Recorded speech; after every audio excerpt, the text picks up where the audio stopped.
farm fire. But in the meantime, in the past few minutes, it does appear they have made some progress in the last 15 minutes or so. Well, up next, an animal rescue in the Sierra overwhelmed with orphan bear cubs. Right now, they're little tiny cubs. We'll talk to workers about what's going on.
Well, a group of bear cubs are keeping a local rescue group very busy in Placer County. These cubs come from all over Northern California, but share a similar tragic background.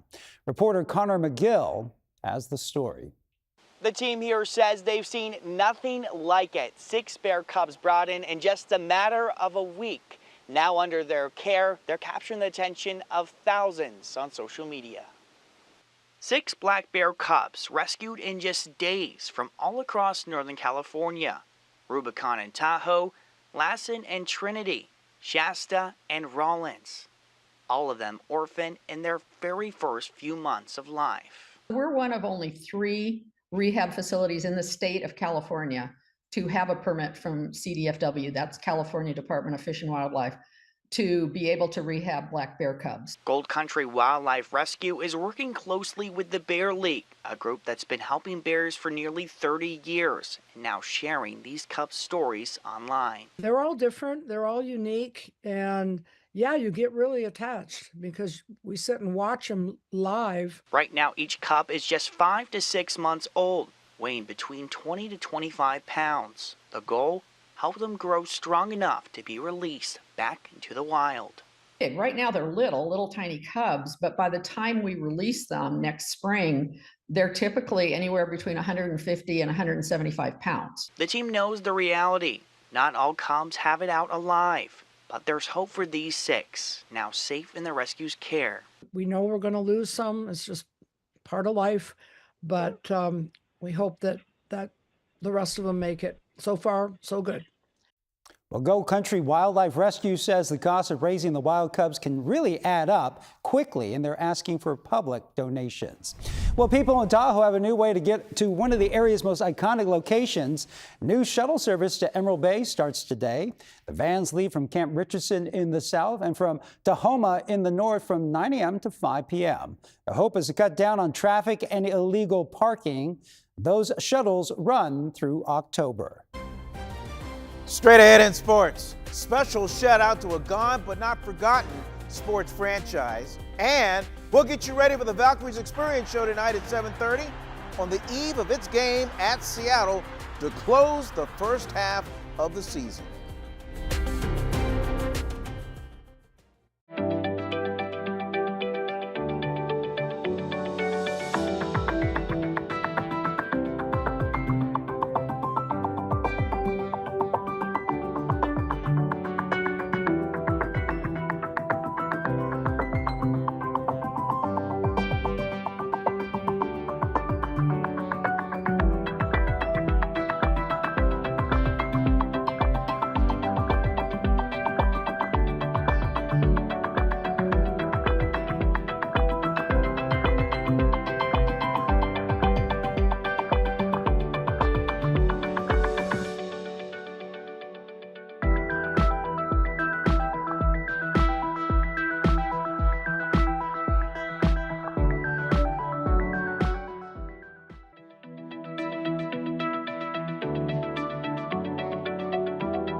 Well, checking back in on our breaking news right now, that brush fire erupting in Contra Costa County just about an hour ago, quickly spreading.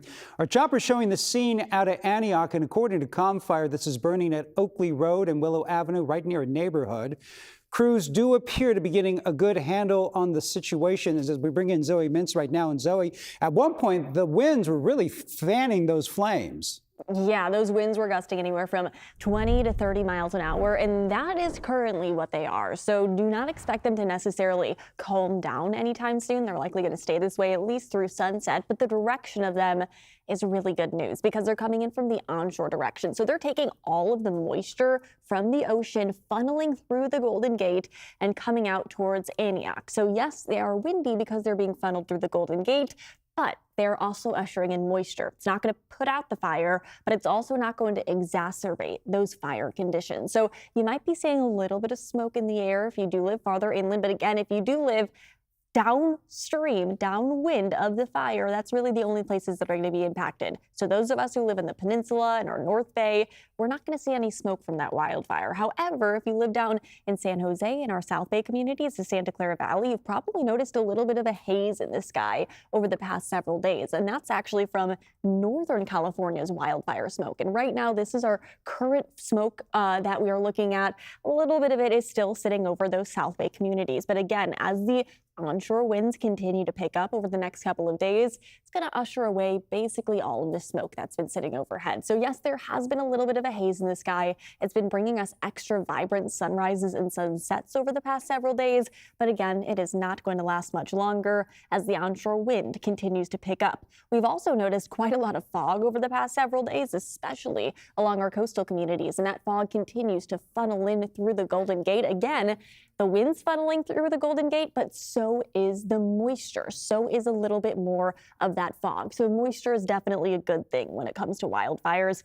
The windier conditions, not so much. Temperatures right now are pretty comfortable, especially when you compare them to yesterday. Yesterday at this time, oh my goodness, we were definitely feeling a little bit more of those warmer, temperatures, excuse me. But now, compared to yesterday, our inland areas are upwards of 10 to 15 degrees cooler than just 24 hours ago. It's not cold by any means, but it's more comfortable than what it was yesterday, sitting in the mid to upper 70s from those inland East Bay communities down into the Santa Clara Valley, areas around the bay in the low 70s to upper 60s, and then the coastal communities in the low 60s. For this time of year, that is very, very normal. And into early tomorrow morning, we're going to be seeing those seasonable temperatures. Once again, the onshore winds continuing to usher in those slightly cooler conditions. Waking up early tomorrow morning, very seasonable, sitting in the 50s basically all across the Bay Area. Low 50s closer to the coast, upper 50s farther inland. But the cloud coverage is going to be very similar to what we saw today. Early morning, very thick, dense, gloomy conditions, and then giving way to afternoon sunshine farther inland. While our coastal communities are going to be seeing quite a lot of that fog and quite a lot of that cloud coverage throughout the afternoon once again tomorrow. And that's going to keep those temperatures basically the same as what we have seen today. Kind of a rinse and repeat yesterday and into today, with early morning fog giving way to afternoon sunshine and temperatures staying about 5 to 10 degrees below average for this time of year all across the Bay Area. Our inland community is definitely feeling those below average conditions through tomorrow. By Thursday, though, a gradual warm up will arrive, and that will continue into the weekend ahead of us. That's allowing for seasonable temperatures to return. We're not expecting anything above average anytime soon. It's just going to be a return to more normal conditions inland, while areas around the bay going to be sitting in the upper 60s to low 70s basically each and every day, with early morning fog giving way to afternoon sunshine, that typical July weather pattern. And if you do live closer to the coast, keep in mind it's not going to be all too sunny over the next several days. That cloud coverage and that no sky July, it's going to be in full force at least through the rest of the week. KPIX Sports is powered by Kia. Learn more at kia.com. Kia, movement that inspires. WNBA up top and the Valkyries. First half of the season is almost in the books, and the Valks have been huge with their competitive juices on tilt. They're in the playoff hunt. They've been in every game, including last night's thriller at home. Down 2 to Phoenix. Epic bucket. Janelle Salon tied it at under 10 seconds. She scored 8 points in the last 2.5 minutes. Last chance for Phoenix. Tie game. Tip Hayes bumped to the floor, created an opening for Alyssa Thomas, and she was fouled with 1 second left. Thomas missed the free throw, but in the second, it bounced in, and that was the game-winning point. The Mercury escaped Ball Hall with a win, and Coach Nakasi has some thoughts on the finish. Everyone did their job tonight. It's just, again, unfortunate that they get to win a game off of a free throw with no defense. That's tough. I saw absolutely no foul. Watching someone win a game off of a free throw, I think there's a disservice somehow. So I'm just asking for consistency. I'm begging for consistency. And guess what? Hey, if it's because I'm a rookie coach, then I'll take the loss. So if I have to be better with the refs, or if there's a badge of honor that I have to earn, then I'll do it. The Valkyries have to turn the page quickly. They play the Seattle Storm tomorrow. It's their final game before the All-Star break. Our pregame coverage begins at 11:30 on Pix Plus. I'm really glad you asked. How is Buddy Hield's summer going? Well, he was in Vegas to check out the Young Dubs in Summer League action. It's been a busy offseason for Buddy. He's gone swimming with sharks, visited the Vatican, and even got a history lesson at the Coliseum. I was a little disappointed when I'm in the Coliseum. Why? Because Gladiator, I watched Gladiator, and I thought Maximus was a real warrior. Are you not entertained? Are you not entertained? So I'm going into the Coliseum screaming Maximus, and my tall guy said he's not real. And you wonder why Buddy's teammates love him. Buddy also said that he's annoyed Jimmy Butler went to visit Steph Curry in Lake Tahoe last weekend, but has not been down to the Bahamas to visit him. Shout out Earthquakes captain Christian Espinoza. He was named to the MLS All-Star team for the second time in his career. Espinoza has 4 goals this season and is second in the league with 11 assists. And when the Earthquakes kick it off tomorrow, hosting FC Dallas, they will be wearing, the vintage jerseys from the San Jose Clash. Anybody out there remember the Clash? They're one of the league's charter teams from 1996. It was my 7th year in the market. Yeah, look at that.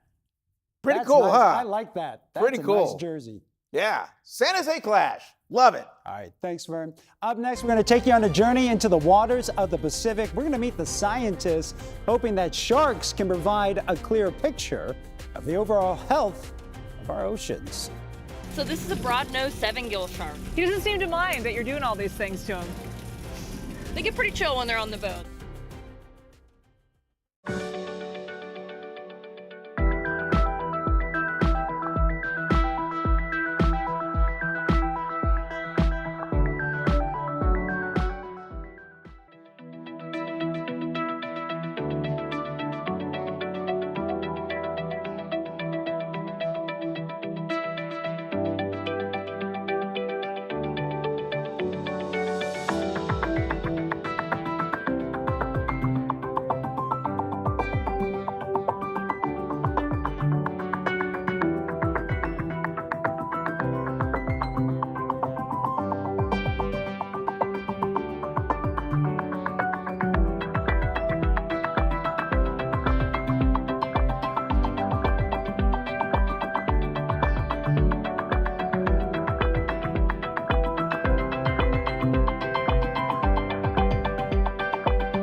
Well, sharks are among the top predators in the animal kingdom. They also help regulate the complicated food chains in our oceans. And marine scientists are now studying their diets, hoping they can tell us about the overall health of our oceans. Elizabeth Cook takes us on board a ship to the Pacific to find out how. Oh my gosh. There he is. Pulling a 7-foot-long shark out of the water turned out to be a lot easier than you might expect. Hey, look what I caught. Marine scientists from Oregon State University do this so they can study them and learn from them. I got you. Crank him up just a touch. Hi. Dr. Taylor Chappell directs the university's Big Fish Research Program. Whether this male is mature or not. So what kind of shark is this? So this is a broad-nosed 7-gill shark. He doesn't seem to mind that you're doing all these things to him. They get pretty chill when they're on the boat. Yeah. So we've got an aerator coming through. So right now he's calm. Sure. So your job, so you're gonna take your hand, you're gonna hold his nose right here. Okay. These fish, sharks, are the best way to understand not just how they live, but where they live. A healthy shark means a healthy ocean. I got it all under control. Don't worry. Don't worry. Oh my God. Good. You got it. Nice. Dr. Chappell and members of the university team have studied 350 sharks in this one bay. Total 221. Willapa Bay in the state of Washington, just north of the Oregon border. There are 15 different kinds of species in and around the area. Now, why this species right now? So 7 gills are really an indicator of the health of your ecosystem and the ones that maintain and manage the ecosystem.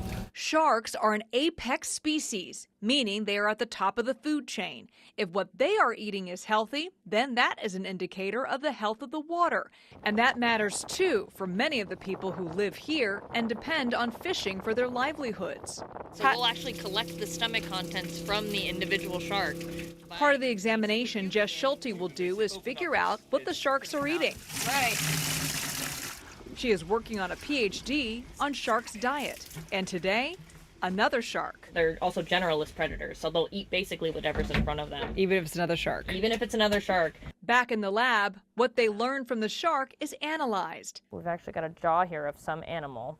No surprise, this is a healthy shark. Has it been difficult to get people to care about sharks because of, frankly, the bad rap they've gotten over the years?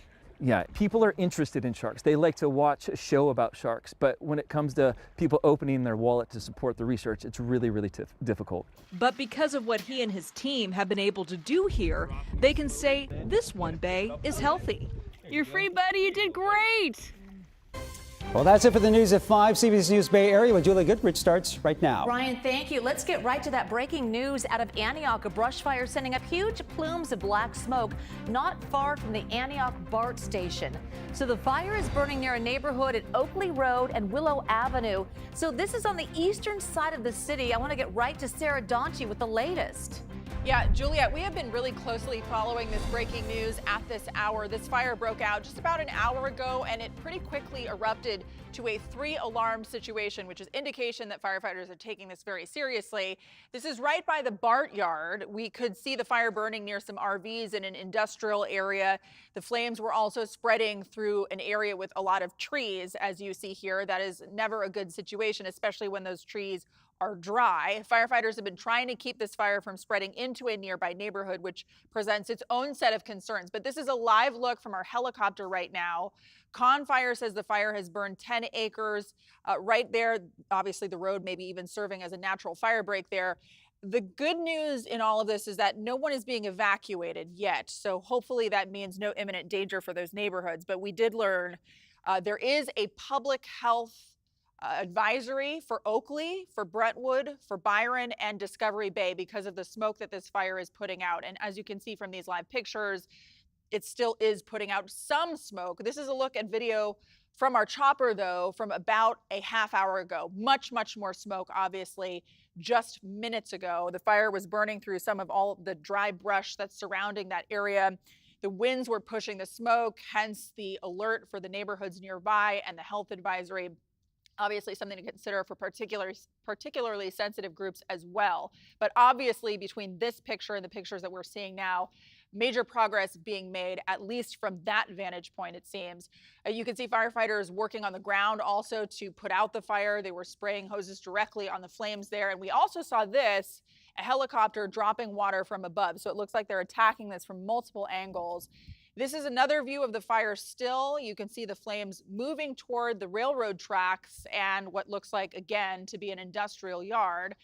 The fire, as we know, has burned about 10 acres so far. Firefighters are obviously still there working to knock this down and probably will be for quite some time. And of course, perhaps the wider issue is that public health advisory for the people in these greater areas because of the smoke in all of these surrounding cities. We will keep you updated as we learn more, but hopefully they continue to make some progress there. Juliette. Boy, they certainly did make progress quickly within the 5 o'clock hour to now, but I want to bring in Chief Meteorologist Paul Hagan with a closer look at the conditions in the area. Yeah, so it's been noticeably breezy throughout the day, and this is, that area where the wind can kind of funnel through the terrain, and so the winds are gusty, but they're not overly strong, which is at least some good news. I want to bring in the map on the floor here, and I'll show you the location of the fire here. The Willow Fire is what it's being called. The winds are 15 miles an hour sustained out of the west. The fire itself has been, again, the latest update, evaluated to be at about 10 acres. The gusts are up to about 25 miles an hour. So that's breezy enough that it's been pushing the fire along, but also pushing that smoke a little bit farther downstream as well. Again, the winds are certainly noticeable throughout the entire Bay Area, but blowing right along the river and then right through the Delta tends to be a spot where the winds accelerate to a greater extent. And that's one of the things that the fire crews have been battling against. But of course, the good news is the winds are consistently from that direction. They're not shifting. They're not gusting over 30 miles an hour, so it could be much, much worse. I do want to take a look, see if we can bring the air quality map up here and focusing on a couple of spots here downwind of where the fire is located. And you can see some red and orange dots showing up. That would be the reason for that air quality advisory, the public health advisory, because of those deteriorated air quality readings just downwind of the Willow Fire. Shows exactly where the wind is blowing the smoke and the impact that it has had, with some of those sensors now reporting unhealthy air quality levels, something that we're going to continue to monitor as we head through the rest of this evening. Again, the vegetation is quite dry. The fire danger isn't off the charts for this time of year because fortunately our temperatures aren't all that hot, but it's still a situation that once a fire gets going, it's got plenty of fuel to draw on. And that's the challenge, along with the occasionally gusty winds that the fire crews have to battle against. Isn't that the truth? Okay, thanks so much. Okay, our photojournalist, Alex Montano, just got to the scene. He joins us now by phone. Alex, where are you and what are you seeing in your area? I'm off of Oakland Road and Willow Avenue. It looks like, I can't tell what's on fire. I literally just got here, but there's a helicopter. Do you guys see my video? We've been showing aerial video, and we can look at this video right now, live chopper right now. And Alex, what we're looking at now, fortunately, is not black smoke anymore. But I'm just curious if there's still danger in the area and the smoke quality, air quality. Well, there's still a lot of smoke. I'm upwind, of course, from it, but there's I don't think they're doing any evacuations, because I see, if you look at my camera, I got a bunch of people here that are, outside, like it's no big deal. A lot of fire department here, and they're not wearing respirators or anything. So, but I do see, again, are you seeing my camera, Juliette? Yes, we're going to take your live pictures right now, Alex. There we go. Okay. We have your I'm showing you a fire truck. If you guys have my picture, I'm showing you a fire truck that has a bunch of hose lines out, and they're going about 100 feet away from the fire truck.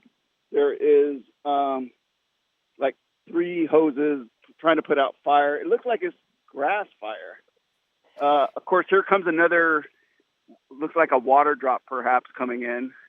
Well, that's helpful where you are, Alex, because earlier it was thick black smoke. It looked like there could have been evacuation warnings. Here comes there you the go. water. There's a drop. You see that? Okay, I do. We'll watch it now. There you go. Yeah, so, yeah, I haven't had a chance to talk to the PIO yet, but she came up to me and said she was going to give me some information, but I was too busy trying to get up this live shot. So I'm going to see if I can perhaps get her and we can find out what it is that's burning. And I'll zoom in on what I could see from here. I don't know what that is. Do you see it? Yeah, we see it right now. It looks like, burned cars in that area. Fortunately, not homes. Maybe an auto shop or an auto yard in that area. And I must say, they must have had a lot of firefighters on the scene and arrived to it very quickly, because they certainly put it out very quickly. Do you see a lot of of crews Yes. out there? Yes, there's a lot of crews here, a lot of fire trucks. It was a little bit tough for me to get through because there were so much emergency vehicles. But yeah, when I was on the freeway, I was stuck in traffic. But when I was on the freeway, you could see a lot of dark smoke. It seems like it has dissipated a little bit. Absolutely. Well, that is the good news. Alex, thanks so much for giving us that shot. And actually, just you showing that to us right now kind of alleviates any of our fears and concerns, because it looks like firefighters certainly got a handle on it. But we'll check back with you. Alex Montano, thanks so much, buddy. All right, we're also monitoring multiple fires burning south of the San Jose airport. Our tower camera showed some of the billowing white smoke in the area. The fires are burning near the College Park area. Forward progress has been stopped, and according to San Jose Fire, and the fires and smoke did not impact operations at the airport. All right, on to some other news right now. This evening, volunteers are all but begging Oakland leaders to overhaul a number of regulations in hopes of easing the burden on the overcrowded city-run animal shelter. So it's a nonprofit supporting the shelter that says since 2020, Oakland Animal Services has lost 40% of its supply budget and 30% of its staff. At the same time, animal intake is up 40%. So the changes would include limiting the holding period before the shelter could euthanize animals, and even turning away surrendered animals entirely. Our John Ramus spoke with a volunteer who says she doesn't want these changes, but there is no other option. It is the mission of the Oakland Animal Shelter to care for unwanted and abandoned animals in the community, and the staff here will move heaven and earth to make that happen. But the last budget cut was so deep that they're now pursuing a policy that would, for the first time, allow them to turn animals away.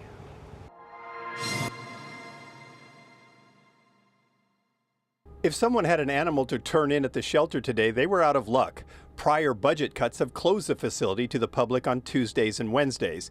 But now they want to change the policy so they can refuse new animals at any time when there just isn't enough room or staff to care for them. We want to be abiding by best practices, but it's also true that by doing that, we will make it easier for the staff, and so the staffing shortage won't have as severe of an impact.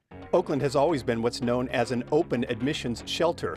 By law, they are required to accept any animals surrendered to them. The new ordinance would give them discretion. But some volunteers, who make up the majority of the workforce, say it's just an excuse to accept inexcusable cuts to their budget. What they're changing is that the shelter can say, well, we can't take this dog, we can't take this cat because we no longer have the staffing, the resources, the ability to do it.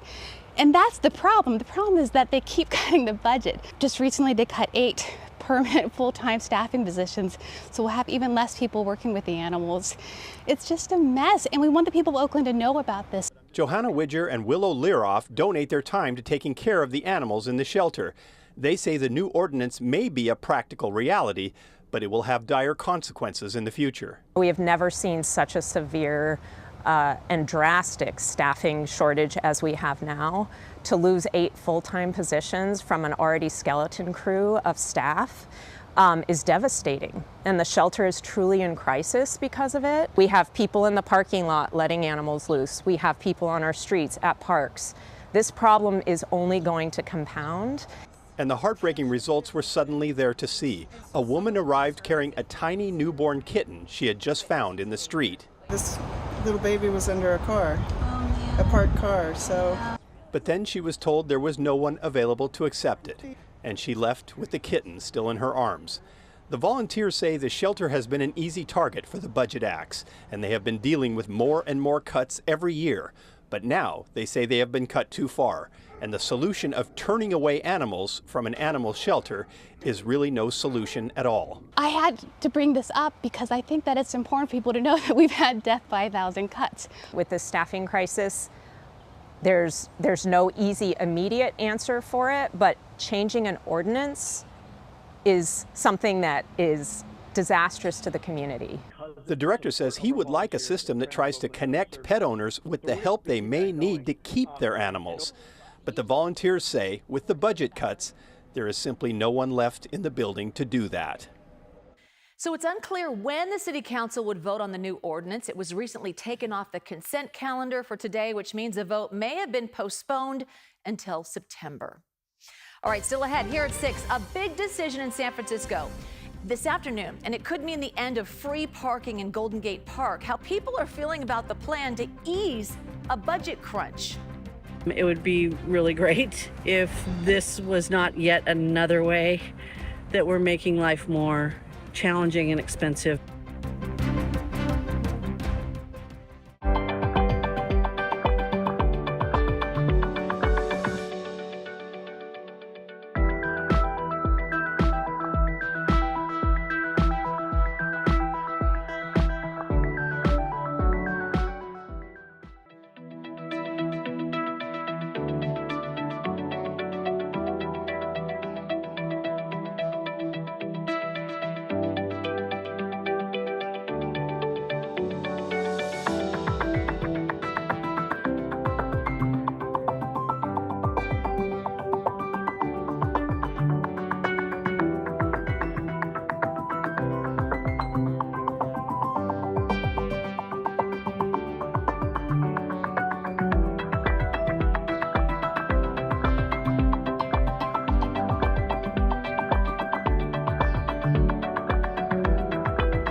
The San Francisco Board of Supervisors has approved a plan to ban people from living on the streets in RVs. The proposal from Mayor Lori sets a 2-hour parking limit for oversized vehicles.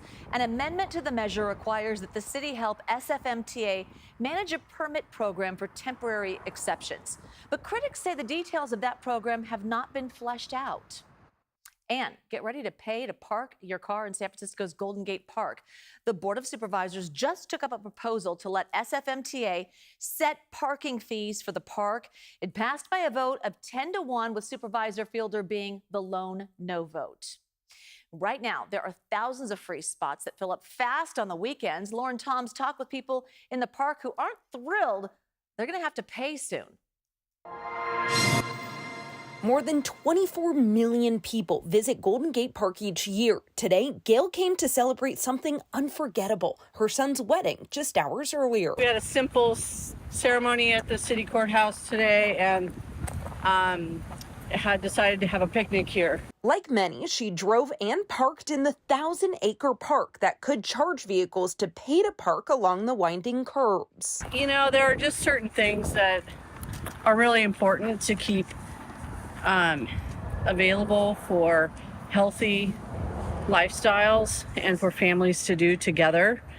And coming to parks is one of those things. Gail was one of about a dozen park goers I spoke with, none of whom were on board with the idea of paying to park. They say Golden Gate Park, which is even larger than New York's Central Park, has always been a place of open access. David comes several times a week to walk his dog and says the change could alter his routine. I don't want to pay $3 or $4 every time I have to walk my dog. I think it's kind of ridiculous. But the city's Recreation and Parks Department isn't concerned about a decrease in visitors. Tamara Barrick-Apperton tells me the estimated $3 an hour fee to park would help boost the department's budget, which is facing a $12 million deficit. People love having well-maintained parks and ball fields. They like having classes and summer camps for their children, and we want to keep that in place. And with a $12 million deficit, this is the best way to do it. The proposed cost, about the same as a one-way bus ticket to the park. It's a comparison the department hopes will frame the fee not as a burden, but as a balance. $3 an hour is about fairness. It's comparable to a Muni ticket, and if people are taking transit to get to the park, why should they be paying more than people who drive here? The park has about 3,200 spots, and while many sit empty during the week, on weekends they become a hot commodity. San Francisco Mayor Daniel Lurie sponsored the proposal and tells us in a statement the expected revenue will, quote, protect not only our parks across the city, but also the summer camps, pools, and programs that thousands of families rely on. And while those amenities are welcomed by many, Gail says it's about access for all. In a time when life is just increasingly more and more expensive in every way, it would be really great if this was not yet another way that we're making life more challenging and expensive for outdoor recreation and good, healthy living. Meantime, it's not just parking. Supervisors also approved a proposal to begin charging $5 to rent pickleball and tennis courts. All right, we'll be right back in a moment with the weather.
Let's get to our weather forecast. Paul Hagen here at the top of our newscast. We talked about the fast-moving fire burning in Antioch.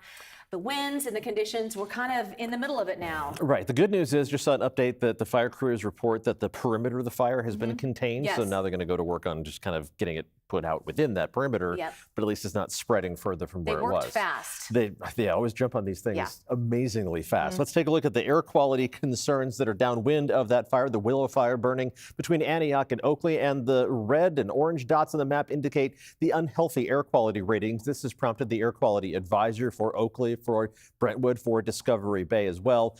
Just stay inside with the windows shut until the air quality improves. Now that they are boosting those containment levels and they're going to go to work on putting the fire itself out, air quality should improve. Now the wind that was a challenge for the fire crews is going to help you out, help to usher in some fresher air as we head through the rest of this evening. Other than that, air quality across the Bay Area was fine today. That smoke from the fires burning in Northern California, a little bit of it in the upper levels of the atmosphere, but not at ground level, and that's going to remain the case through the rest of this week and into the upcoming weekend, as that onshore breeze is going to keep the air quality good and the temperatures cool. Look at this, 60s and 70s right now, as of still 2 hours to go before the sun goes down on a July evening. Low 70s in Livermore, mid 70s in San Jose. Everybody else is in the 60s. Even Concord, it's got up to 94 degrees yesterday. You're a degree below 70 right now, and temperatures are going to drop off into the 50s later on tonight, ending up a couple degrees below average. And that fog that you saw from the Treasure Island camera is going to continue to spread out as we head through the rest of the overnight. Fog and low cloud cover making a big inland push even into the East Bay. Once the sun comes up tomorrow, the inland cloud cover doesn't last long. It retreats to around the bay by mid-morning and retreats to the coast as we head towards lunchtime. Once again, at the coast, I don't think you're going to have much success seeing any sunshine glimmering through those clouds, and your temperatures are going to remain quite cool, which is what you expect here in No Sky July.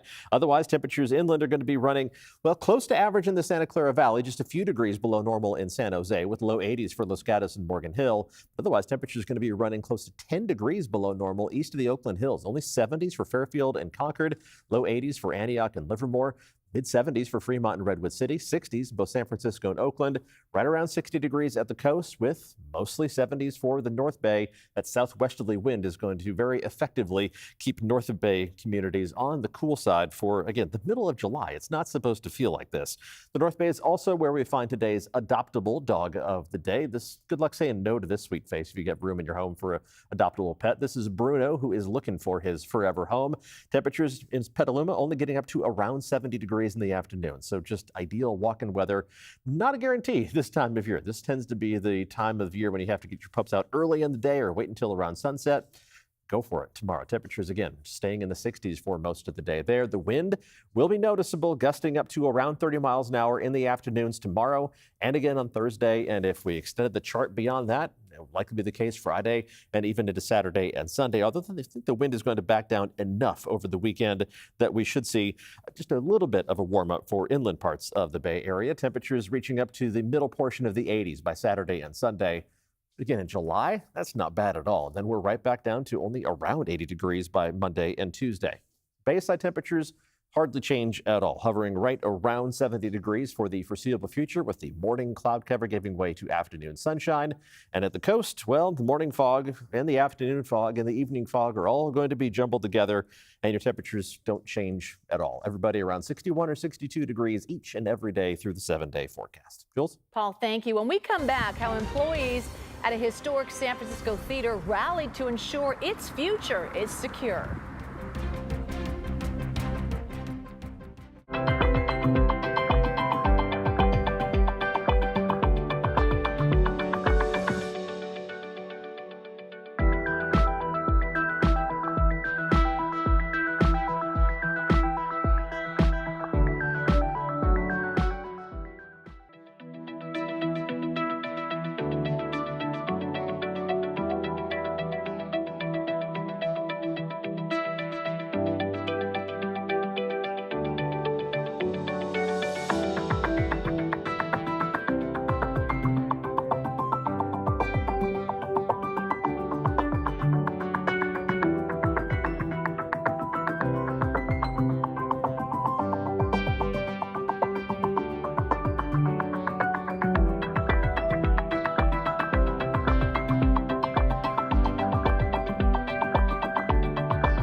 We have an update on the fire burning near the Antioch BART station. Fire says the perimeter of the fire has been contained.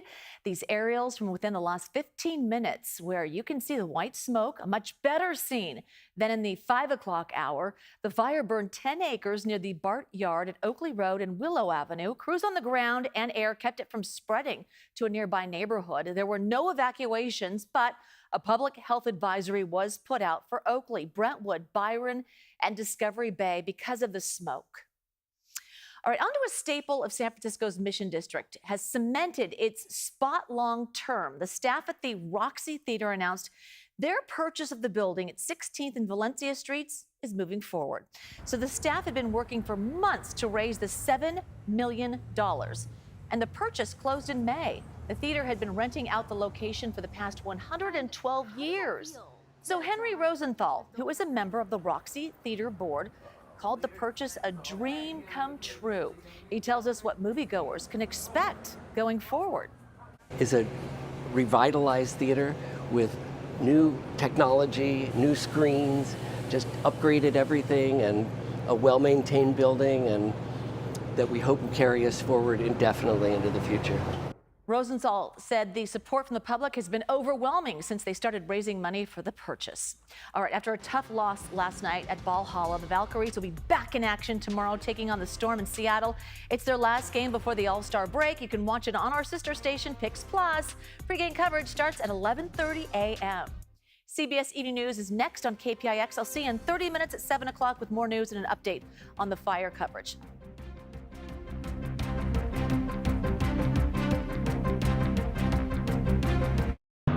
Welcome to CBS Evening News Plus. I'm John Dickerson. It's President Trump's biggest foreign policy reversal, sending arms to Ukraine and threatening